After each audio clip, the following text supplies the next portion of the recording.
Hello and welcome back to our channel. So today in this video we are going to discuss about how to remove smart lock on Facebook. So without wasting much of our time, let's get straight into the video. So to disable Google Smart Lock for Facebook or any other application that is signed in by Google, you can simply tap open your Google Chrome. Once you open your Google Chrome web browser, you will end up in this kind of interface. So now simply tap on your profile, and once you do this, simply scroll down and tap on Google Password Manager.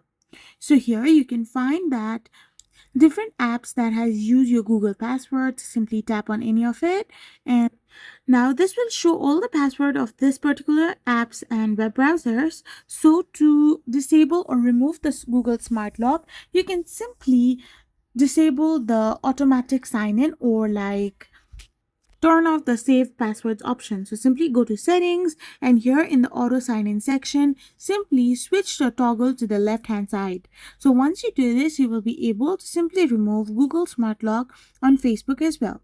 I hope you found this video helpful, so don't forget to hit that subscribe button and do give us a thumbs up. We will be back again with more informative videos. Thank you for watching.